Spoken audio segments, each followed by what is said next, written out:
आज का टॉपिक है ऑप एम्प, ठीक है। ऑप एम्प, इसका फुल फॉर्म है ऑपरेशनल एम्पलीफायर, ठीक है। एम्पलीफायर क्या होता है? देखो, एक डिवाइस है, जैसे हम लोग ये पढ़ते थे ना डिजिटल सिस्टम में, एंड गेट और गेट मिला के एडर बनाते थे, सब्ट्रैक्टर बनाते थे। एक क्या करते थे, एक ऑपरेशन को हम लोग परफॉर्म करने के लिए एक स्पेसिफिक डिज़ाइन करके एक हम लोग डिवाइस बनाते थे, ठीक है। Adder, subtractor, types of difference, बहुत सारा चीज़।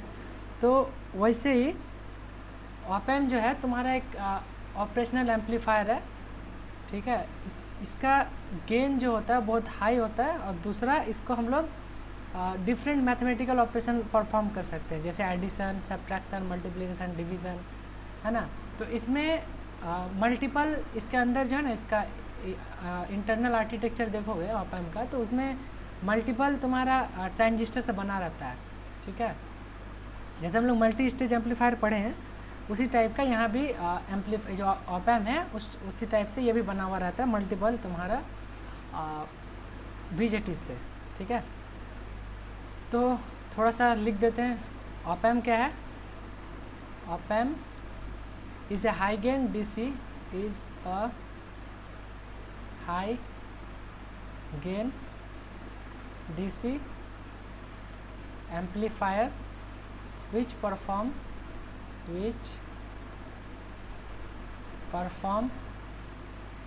some mathematical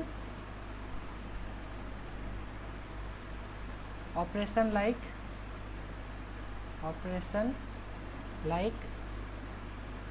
तुम्हारा एडिशन हो गया, सब्ट्रैक्शन हो गया, ठीक है, मल्टीप्लिकेशन हो गया, डिवीज़न हो गया, है ना, ETC।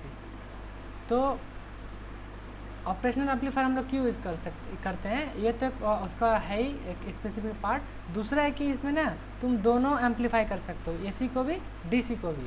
लेकिन हम लोग सिर्फ BJT जब यूज़ करते हैं तो BJT AC एम्पलीफायर है, सिर्फ AC को एम्पलीफाई करता है। लेकिन यहाँ पे क्या होता है कि किसी टाइप का कोई कैपेसिटर नहीं होता है इसका अंदर। तो कैपेसिटर क्या करता था, याद है? कैपेसिटर तुम्हारा क्या करता था? DC को ब्लॉक करता था। जब हम लोग BJT में DC पार्ट लगा रहता था, तो जब DC एनालिसिस करते थे तो क्या होता था, कैपेसिटर ओपन हो जाता था। मतलब DC वहाँ पे जो यूज़ होता था, जो वोल्टेज सप्लाई देते थे, वो सिर्फ क्या काम करता था, तुम्हारा बाइसिंग के लिए काम आता था, ठीक है वो। और कैपेसिटर क्या काम करता था, वो वोल्टेज जो है वो डिवाइड ना हो जाए, इसीलिए सर्किट को ब्रेक कर देता था AC वाला पार्ट से, ठीक है। और ये क्यों होता था, कैसे होता था, सब कुछ वहाँ बताएं। इम्पीडेंस हाई होता था, ओमेगा फ्रीक्वेंसी नहीं होता था, है ना। तो ये हम लोग का आज का टॉपिक नहीं है, हम लोग का है कि ऑप एम्प। तो ऑप एम्प का ये बेसिक डेफिनेशन है, ठीक है। अब देखते हैं इसका सिंबॉलिक रिप्रेजेंटेशन, ठीक है। सिंबॉलिक रिप्रेजेंटेशन, ऑप एम्प कैसे दिखता है, ठीक। तो इसमें देखो, दो इनपुट होता है, ठीक। उसके बाद एक ट्रायंगल शेप का इसको बनाते हैं, और इसमें आउटपुट एक होता है, ठीक। और इसमें दो सप्लाई लगाया जाता है। ये सप्लाई क्या है, एक रेफरेंस है, ठीक। ये रेफरेंस क्या होता है हम आगे बताते हैं। तो देखो ये क्या है, दो इनपुट है। अब इसमें दो इनपुट को दो नाम हो सकता है, ठीक है। एक मान लो हम नेगेटिव लेते हैं, एक पॉजिटिव लेते हैं। तो जो नेगेटिव होता है उसका नाम होता है इन्वर्टिंग, ठीक है। क्या? इन्वर्टिंग टर्मिनल, इन्वर्टिंग टर्मिनल, ठीक है, जिसको हम लोग VI नाम से भी जान सकते हैं। और जो पॉजिटिव टर्मिनल होता है उसको हम लोग बोलते हैं नॉन इन्वर्टिंग टर्मिनल, ठीक है, नॉन इन्वर्टिंग टर्मिनल, ठीक है। अब देखो नेगेटिव साइन क्या करता था, मान लो इसको याद रखने का तरीका समझो। सबसे तो देखो, जब भी तुमको फिगर दिया रहेगा नेगेटिव पॉजिटिव मेंशन रहेगा, अब तुम पहचानोगे कैसे कौन सा इन्वर्टिंग टर्मिनल है और कौन सा नॉन इन्वर्टिंग है, उसका साइन से। अब साइन से भी कैसे याद रखोगे, जैसे देखो हम लोग कोई चीज़ को ना -180 डिग्री लिखते थे, तो इसका मतलब क्या होता था, ये फेस शिफ्ट करता है, ये कितना का 180, माने जो एंगल था उसको घुमा के वो उसका रिवर्स रहता है ना, समथिंग मिरर इमेज। तो उसका हम लोग फेस शिफ्ट देखते थे 180 डिग्री से, माइनस लगा के माइनस 180 डिग्री जब करते थे। तो ये भी वैसे समझो कि जब माइनस है तो वो घुमा देता है आउटपुट को, ठीक है। क्यों होता है वो आगे बताते हैं कि आउटपुट जब इन्वर्टिंग में नॉन इन्वर्टिंग में जब तुम इनपुट दोगे ना तो आउटपुट हमेशा नेगेटिव में आएगा। माने वो क्या करता है, आउटपुट को घुमा देता है, एक नेगेटिव एक्स्ट्रा साइन आ जाता है, ठीक है। और जब नॉन इन्वर्टिंग में डालोगे तो वो तुमको पॉजिटिव वैल्यू देगा, ठीक है। तो ये हो गया। और ये तुम्हारा हो गया क्या, आउटपुट। सिंगल आउटपुट होता है, 2 इनपुट होता है, सिंगल आउटपुट होता है। ये तुम्हारा हो गया आउटपुट, ठीक है। क्या हुआ,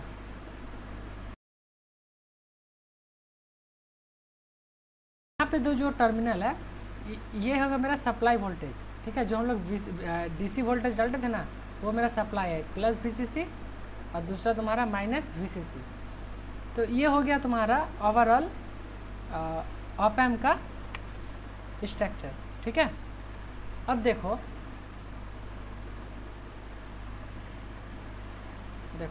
एक ऑप एम्प बनाते हैं बड़ा सा, ठीक है। ये ऑप एम्प हो गया, ये आउटपुट हो गया, ये उसका 2 टर्मिनल हो गया, है ना। और यहाँ पे क्या होता है, दोनों का सप्लाई, ठीक। अब देखो हम लोग हर चीज़ का गेन को मेज़र करते थे जब हम लोग BJT पढ़ते थे, है ना। तो यहाँ पर भी हम लोग क्या करेंगे, इसका गेन को देखेंगे, ठीक। तो जैसे ये मान लो कुछ भी हो सकता है, ठीक है। हम पीछे फिगर में जैसे ऊपर नेगेटिव बनाए थे, ऊपर पॉजिटिव भी हो सकता है। ये डिपेंड कोई मैटर नहीं करता है वो कौन सा पॉजिटिव है कौन सा नेगेटिव है। बस इतना याद रखना, नेगेटिव वाला पार्ट कौन सा, इन्वर्टिंग। माने इसमें हम लोग अगर वो इन्वर्टिंग है तो इसको नाम दे दो क्या, VI, माने ये इन्वर्टिंग वाला इनपुट है। और जो तुम्हारा नॉन इन्वर्टिंग है उसका नाम VNI दे देते हैं, ठीक है। अब ये क्या है, ओपन सर्किट है। माने ऑप एम्प में देखो एक्स्ट्रा कोई लूप नहीं लगा है, कुछ नहीं लगा है, सिंपल ओपन है।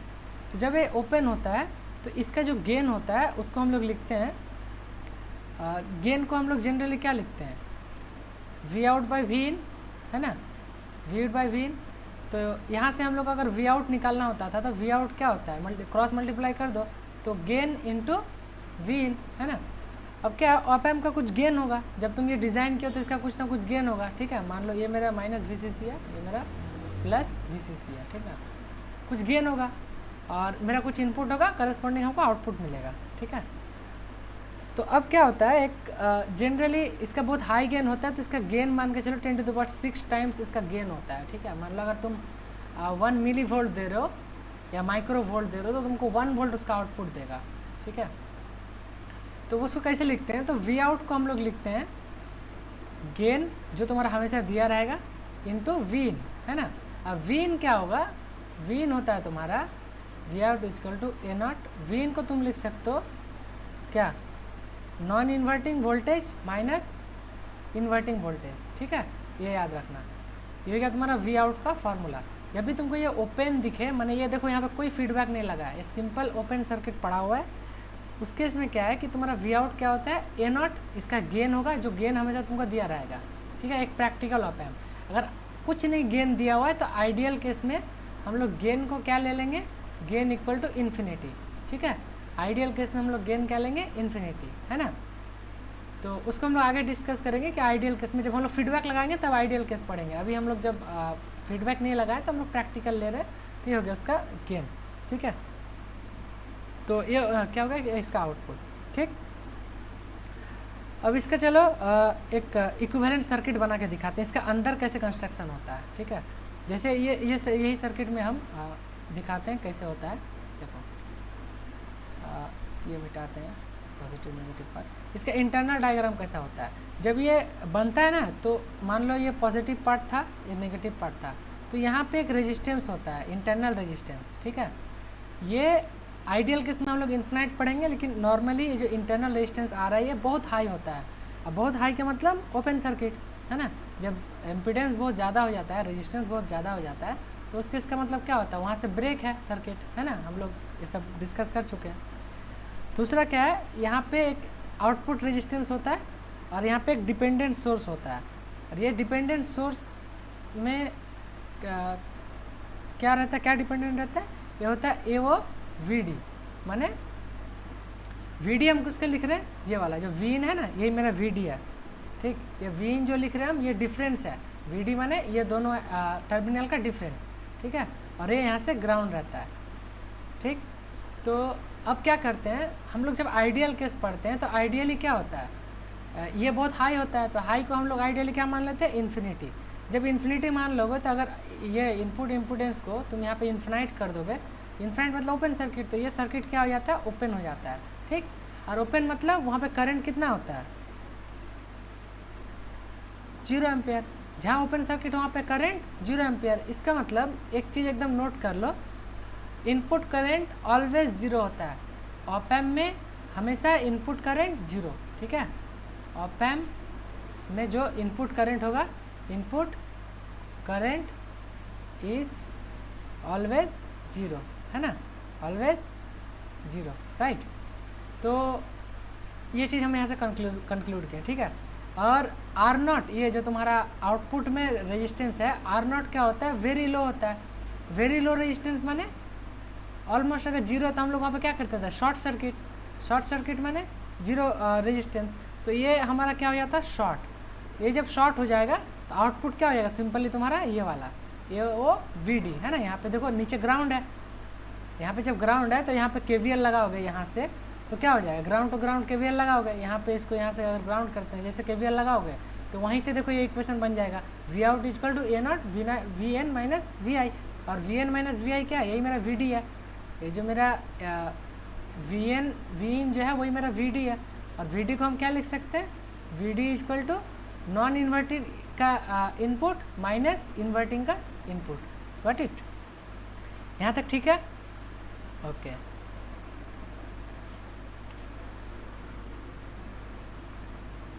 हाँ इन्फिनाइट है, आउटपुट में वो 0 है, शॉर्ट सर्किट है।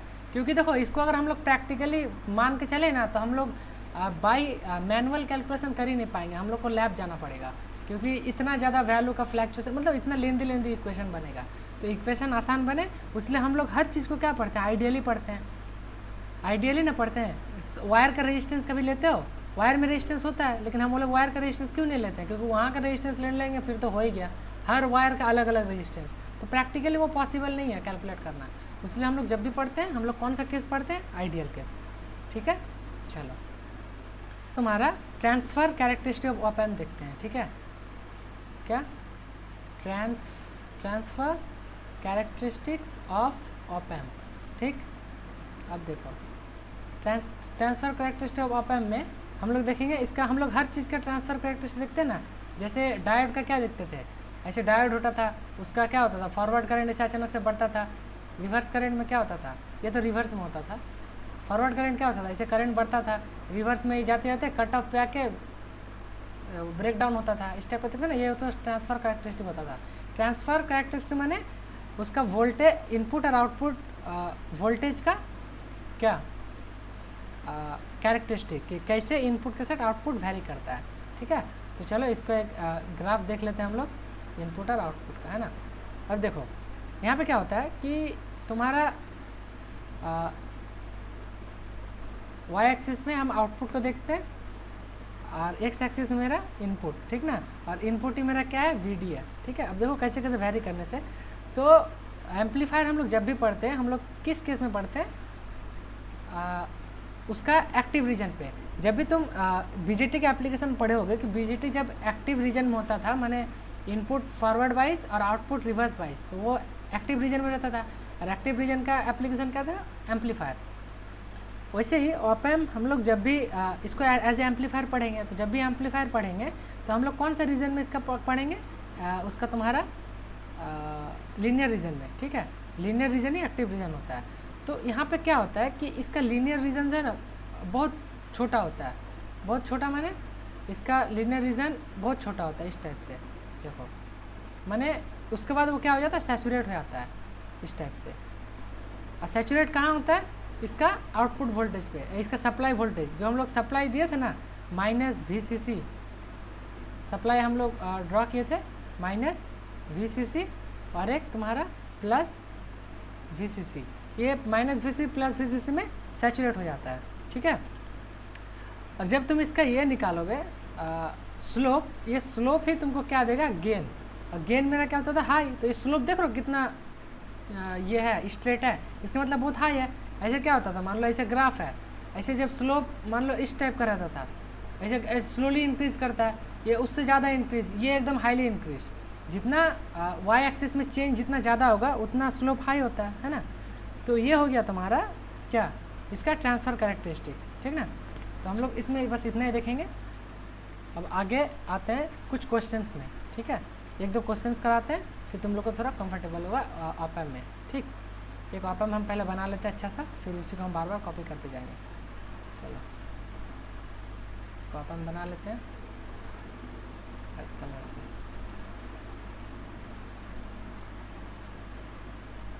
अभी ऑप एम्प का अलग अलग हम लोग एप्लीकेशन पढ़ेंगे, ठीक ना। 7-8 एप्लीकेशन है, हम लोग वो पढ़ेंगे, ठीक। ये मेरा आउटपुट पार्ट हो गया, ये मेरा एक टर्मिनल, दूसरा टर्मिनल, ठीक है। ये मेरा हो गया सप्लाई, ये मेरा हो गया दूसरा सप्लाई, ठीक ना। ये वाला पार्ट थोड़ा सा पास आ रहा है,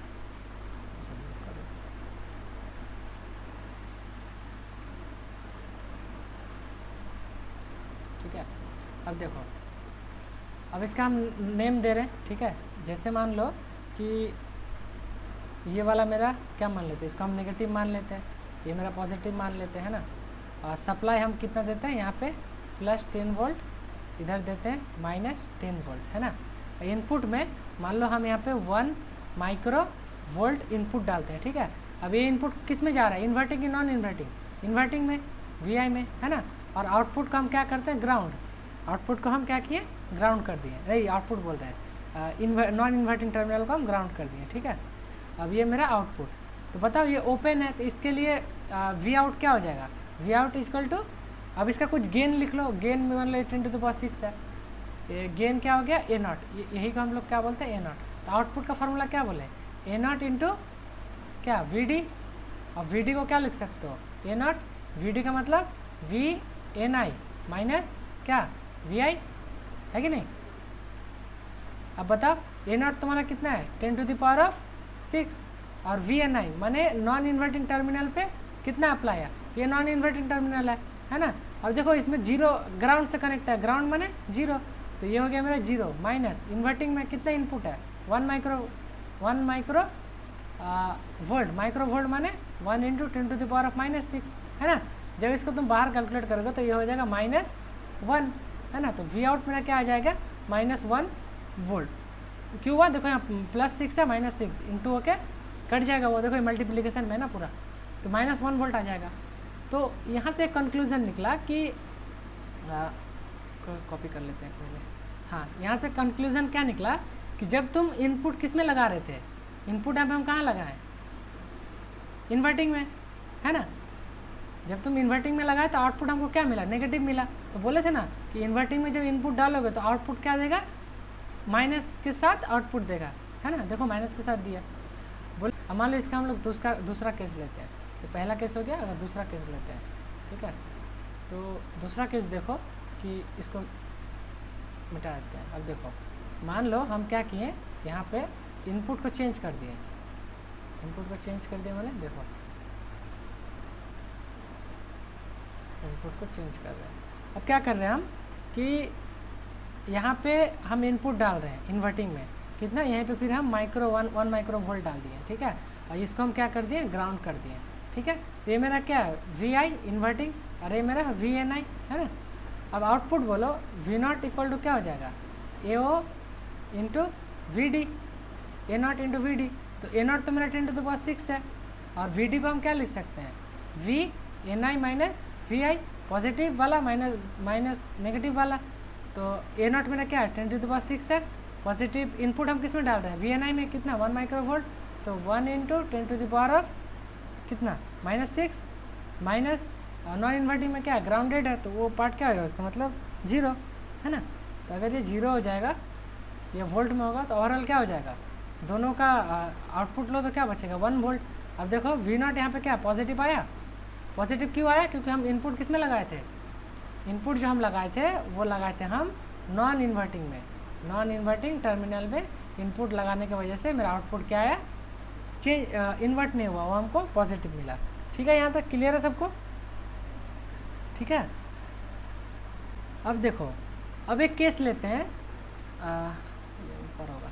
ठीक है, अब एक केस लेते हैं जहाँ पे क्या होगा,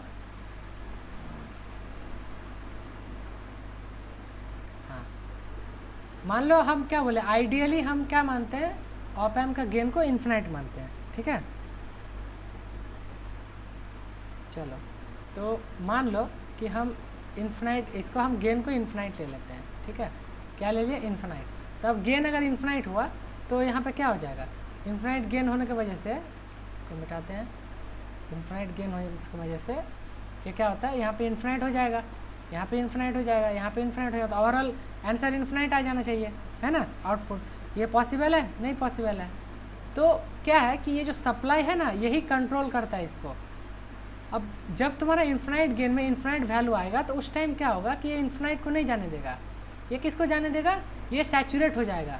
देखो हम लोग कैरेक्टरिस्टिक पढ़े ना कि देखो इस रेंज से इस रेंज तक वो एम्पलीफाई कर सकता है, लेकिन इसके बाहर रेंज जैसे जाएगा वो किस में सैचुरेट हो जा रहा है, वीसीसी या माइनस वीसीसी में, है ना। तो यहाँ पर भी क्या होगा, इन्फिनाइट के केस में सैचुरेट हो जाएगा। ठीक है, तो ये क्या होगा इस केस में, आउटपुट विल सैचुरेटेड। ठीक है, तो अब सैचुरेटेड किस में होगा, होगा तुम्हारा प्लस माइनस वीसीसी में।